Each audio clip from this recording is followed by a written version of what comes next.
All right, guys, we're moving right along. We're already into updating our calendar. So I'm going to take you over and show you where to do this. So there's a couple of places you can do it. You can do it from the main menu just by clicking on calendars, or you can go back into settings. Either way, doesn't matter.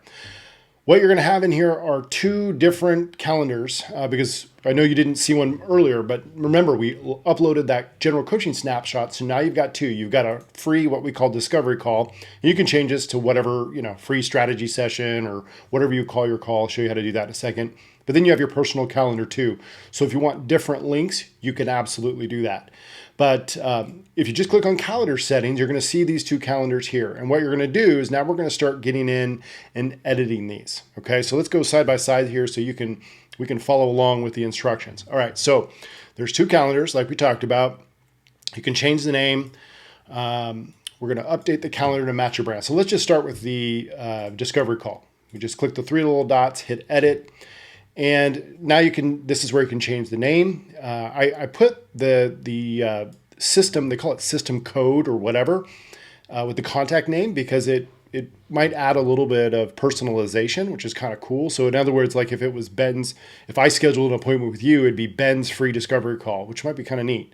Or it'd be full name actually, because it's contact name. It's not contact first name. So it'd be Ben Sturdivant's free discovery call, which might be kind of neat. If you don't want that, you can just delete it. It's fine. You can just leave it as free discovery call or whatever you want it to change. If you want to put a Zoom link in here, if you're meeting with people on Zoom, that's totally fine. You can put that there or leave it blank. You can match the calendar color of your brand. And then you can link to your calendar. You will be adding your Google Calendar to your system in the beginning steps, so you should have already done that. If you haven't done that yet, go back into your profile, go to settings, go into my profile and select your Google Calendar and pair it with this, because what you want to do is you want to link it there. You want to set the sync to one way. Do not, I repeat, do not set it to two-way, okay? Otherwise, every time you make any kind of Google change, it's going to update your leads, and you don't want to do that. So click the step 2 availability at the top once you're done with this, or obviously click save, right? If you want, it'll automatically go on to the next tab. And now you can change your appointment slot settings. Now the default that we've left in here is 30 minutes, which means obviously a 30-minute appointment. If you want to extend that out to an hour, you can do that too, okay? If you want the interval between to change, you can do that here. This is where you adjust all the settings, just like you would a normal calendar, like Acuity or Schedule Once or something like that.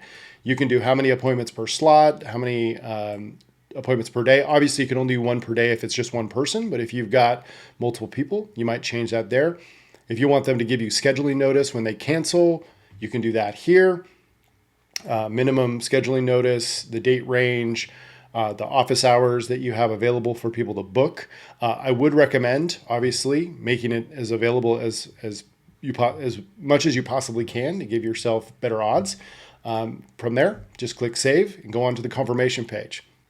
So by default, it may have a form that doesn't say calendar booking form in there. If it says none, make sure you check the calendar booking form, because what we've done is we've preloaded a form in your system. I'll just show it to you really quickly so you can see where it is. Forms are located under sites. So this is the calendar booking form. This is what it looks like. It has preset questions. So just like any other form, you can add things and do custom options and styling, make it look different. You can do all kinds of different things, custom fields with questions. There's a lot of flexibility that you have here, but that's what that is linked to, okay? So let me get back in here. Go to confirmation again. So make sure that that's selected. And then from here, it's really just your preference, right? Let the calendar auto-confirm my appointment. You can certainly do that. New appointment alerts. So you want to pop your email in there, obviously. Add Google Calendar to send invitation or update emails to attendees. I leave that unchecked, or I would leave that unchecked. You definitely do want to allow them to reschedule and allow them to cancel. This is sort of some preset data that will be included with every one of those communications when you get notified. Your Facebook Pixel ID you don't need right now. If there are some custom code or something you wanted to do, you can do that too. Now, the one thing I do want to bring to your attention is this this form submission on form submit redirect URL. This special code here is here for a reason, because this special value is called a custom value. And I could click complete here, but this custom value is located right here. We're going to talk about updating your custom values here in a moment. In fact, I think we get into that right after we update the funnel, which is next. We're on the calendar right here. You're going to see the custom booking call booking confirmation page. That's that value. You're going to be able to put the link, the URL of what that is right there. So everywhere you put this special code, whether it's a website, an email, a text, it's going to automatically update to whatever value you put there. This is really, really cool, because I cannot tell you how many times we've had to go in and change a link, but then we had to go into every email, every text, every website, everything you could possibly imagine, everywhere that link was located, and we'd have to update it, change it. And it creates a nightmare, and it creates a bad experience for customers, because the links get broken and things happen. So this is a really, really cool feature. So let me go back into calendar, just make sure, the personal calendar works the same way. You can change it, update it, however you want, customize it. There was a feature in here I forgot to tell you about that I do want to tell you about, and that is the sticky contact.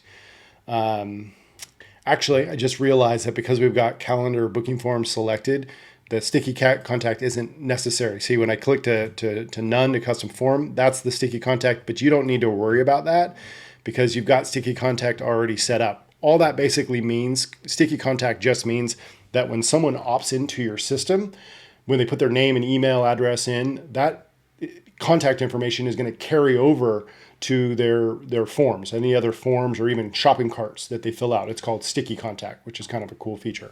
So other than that, you're pretty much ready to go with your calendar. There isn't a whole lot more that you need to do. We've kind of covered everything in your calendar, but I would recommend messing around with it, trying it, changing it.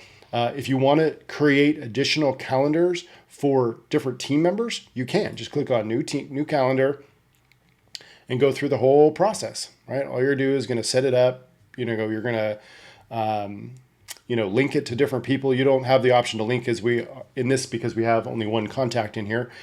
You can also embed this code on any website. So if you have other sites that you're using and you're not using the Elite360 to build your funnels, which I think you'd be crazy to do, but if that's what you want to do, or maybe you have a WordPress site or a Wix site or something like that, you can put that code anywhere and it will still link into your system. So there you go. You're all set with your calendar. Let's move on.